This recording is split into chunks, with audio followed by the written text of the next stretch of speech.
రాలైతే వెళ్తున్నామండి. లక్ష దీపోత్సవాలు జరుగుతున్నాయని తెలిసింది. ఆలి గ్రామంలో స్వయంభూగా వెలిసిన శ్రీ ఉమా కమలాండేశ్వర స్వామి వారు మరియు శ్రీ జగన్మోహిని కేశవ స్వామి వారు సన్నిధానంలో అయితే ఈ లక్ష దీపోత్సవ కార్యక్రమం అయితే జరుగుతుందండి.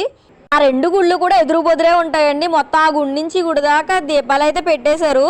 కేశవస్వామి గుడి ముందు అయితే మోహిని అవతారం వేశారండి. వేణుగోపాల స్వామి గుడి ముందు అయితే శంకు చక్రం స్వామివారి నామం అయితే వేశారు. ముందైతే అఖండ దీపం వెలిగిస్తారండి. తర్వాత గుడి చుట్టూరు ఉన్న దీపాలు అయితే వెలిగిస్తారు.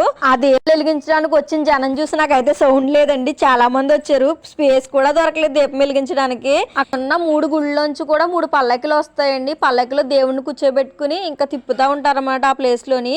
దీపం వెలుగులో అయితే మోహిని అవతారం చూడడానికి ఎంత బాగుందో అండి. ఆ దీపం కాంతితో గుడి అంతా కలకల్లాడిపోతుంది. ఈ అఖండ దీపం దగ్గర అయితే అందరూ దండం పెట్టుకుంటున్నారు. మేము దండం పెట్టేసుకున్నాము. ఆ దీపపు కాంతుల్లో ఆ వీధుల్లో తిరుగుతుంటే భలే అనిపించింది.